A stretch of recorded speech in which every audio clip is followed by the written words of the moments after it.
प्रिय छात्रों, नमस्कार।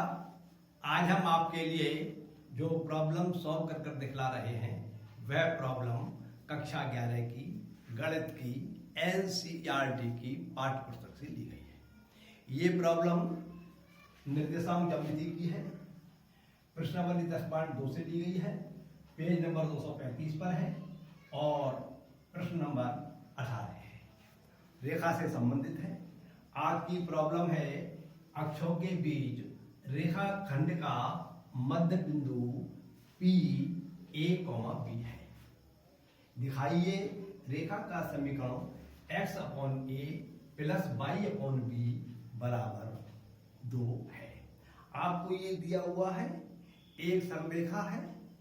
वो सरलरेखा को जब कार्तीय तल पर खींचा गया तो उसने x अक्ष और y अक्ष को जहां पर काटा, उसके बीच में जो रेखाखंड प्राप्त हुआ उस रेखाखंड का मध्य बिंदु P माना गया है और उसके निर्देशांक a, b दिए। आपको इसकी सहायता से ये सिद्ध करना है, ये दिखलाना है रेखा का समीकरण x upon a plus y upon b बराबर 2। तो देखिए, सबसे पहले तो बात ये है, अगर ये लिखा हुआ है P 3,5, इसका मतलब ये होता है कि बिंदु का नाम तो P रखा गया है और उस P बिंदु के निर्देशांक 3,5 है। अगर मान लीजिए लिखा गया है A, ब्रैकेट में लिख दिया -3,7, इसका मतलब ये हुआ कि बिंदु का नाम A माना गया है और बिंदु के निर्देशांक जो है, A बिंदु के निर्देशांक जो है -3,7 है। इसी प्रकार से अगर मान लीजिए R बराबर आपका लिख दिया 0,9, इसका मतलब यह है कि बिंदु का नाम A है, वो R है और उस बिंदु के निर्देशांक जो है वे 0,9 है। तो इस प्रकार से जब यहाँ पर आपका इस प्रकार से लिखा है P ब्रैकेट A, B, इसका मतलब ये है कि जो अक्षों के बीच रेखाखंड कटा है उस रेखाखंड के मध्य बिंदु का नाम P है और उस मध्य बिंदु के निर्देशांक जो है A, B है। पहले आपको ये बात स्पष्ट होना चाहिए। अब देखिए, ऐसा करते हैं, हम इस प्रॉब्लम को सॉल्व करने के लिए हम इसकी एक फिगर बना लेते हैं जिससे समझने में आसानी रहेगी। ये हमारा x अक्ष हो गया, ये हमारा y अक्ष हो गया, ये हमारा मूल बिंदु हो गया जिसके निर्देशांक 0,0 है। और जो हमारे लिए रेखा है उस रेखा का नाम हमने रख दिया MN। इस रेखा ने x अक्ष को a बिंदु पर काटा मान लीजिए और y अक्ष को b बिंदु पर। तो जो अक्षों के बीच रेखाखंड कटा है वह रेखाखंड आपका हो गया AB। अब प्रश्न के अनुसार AB का मध्य बिंदु जो है वो P है, ये मध्य बिंदु हो गया इतने हिस्से का, और इस बिंदु के निर्देशांक जो है वे A, B हो गए।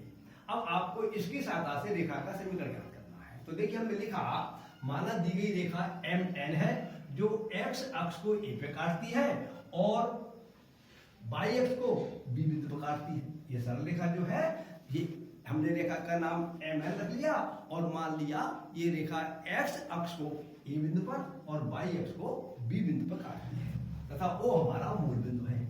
अब हमने मान लिया जो आपकी मूल बिंदु से लेकर A तक की दूरी है वो तो दूरी h के बराबर है और जो दूरी मूल बिंदु से लेकर B बिंदु तक की दूरी है वो बिंदु K के बराबर है। ठीक, तो हमने मान लिया x अक्ष पर कटा रेखाखंड अंतःखंड O1 का मान h के बराबर है और y अक्ष पर कटे रेखाखंड या अंतःखंड का मान जो है वो OB के बराबर है। क्लियर?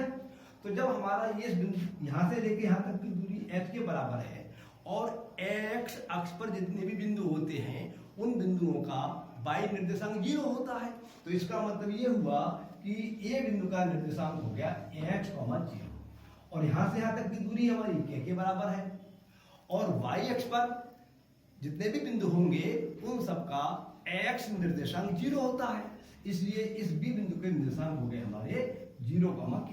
तो हमने लिख दिया, तब A बिंदु के निर्देशांक h, 0 है तथा y अक्ष पर जो अंतःखंड कटा है रेखा का वो OB है, k के बराबर है, तो B के निर्देशांक हो गए हमारे 0, k।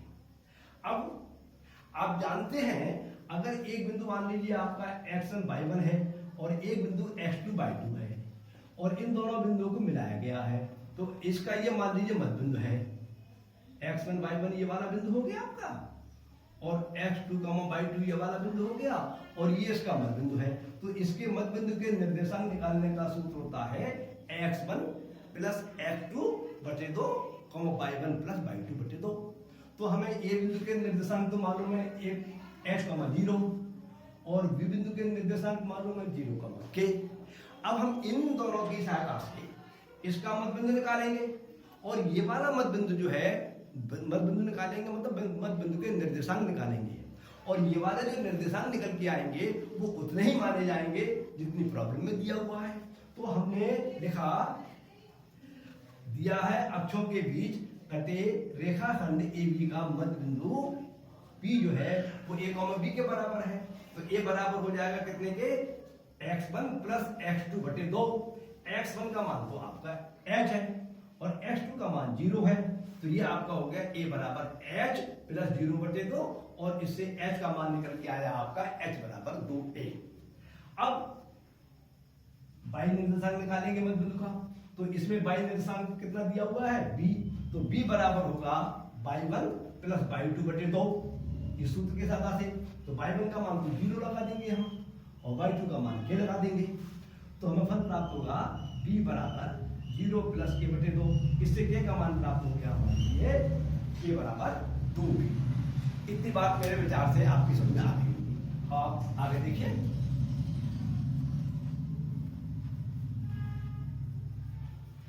जैसा कि आपको जानकारी है, यदि कोई रेखा x अक्ष पर a अंतःखंड काटती है और y अक्ष पर b अंतःखंड काटती है, तो रेखा का समीकरण होता है x बटे a प्लस y बटे b बराबर 1। लेकिन चूंकि यहां पर प्रॉब्लम में हमारे लिए a और b जो हैं इस रेखाखंड AB के मध्य बिंदु दिए हुए हैं, इसलिए इस दूरी को जो हम x अक्ष पर अंतःखंड कटा है और y अक्ष पर जो अंतःखंड कटा है उसको हमने a और b नहीं माना है, बल्कि हमने उसको h और k माना है। इसको हमने h माना है, इसको k माना है। तो इस सूत्र का रूप परिवर्तित करके हम ऐसा कह सकते हैं कि ऐसी रेखा का समीकरण जो x अक्ष पर h और y अक्ष पर k अंतःखंड काटती है उसका समीकरण हो जाएगा x बटे h प्लस y बटे k बराबर 1। और h का मान हम निकाल चुके हैं 2a के बराबर, और k का मान निकाल चुके हैं 2b के बराबर। तो यहाँ पर जो है h का मान 2a लगा देंगे और k का मान 2b लगा देंगे, तो रेखा का समीकरण प्राप्त होता है हमारे लिए x बटे 2a प्लस y बटे 2b बराबर 1। तो एक प्रकार से हमारा ये रेखा का समीकरण आ गया। लेकिन प्रश्न में जो हमसे सिद्ध करवाया है वो सिद्ध करवाया है रेखा का समीकरण x बटे a प्लस y बटे b बराबर 2 के है। इसलिए ये उत्तर लाने के लिए इस पूरे समीकरण को आप 2 से गुणा कर दीजिए। जब यहाँ पर 2 से गुणा करेंगे तो और यहाँ पर भी 2 से गुणा करेंगे और यहाँ पर भी 2 से गुणा करेंगे, तो यहाँ पर 2 हो जाएगा 2 एकम 2 RHS में, और यहाँ पर 2 से 2 कट जाएगा, यहाँ से 2 से 2 कट जाएगा। तो रेखा का समीकरण हो जाएगा x बटे a प्लस y बटे b बराबर 2। उत्तर मत लिखिए, आप इसको लिख दिए प्रूव्ड। हमें यही सिद्ध करना था। तो इस प्रकार से ये प्रश्न पूरा हो जाता है। अब मैं अपनी बात समाप्त करता हूं। नमस्कार।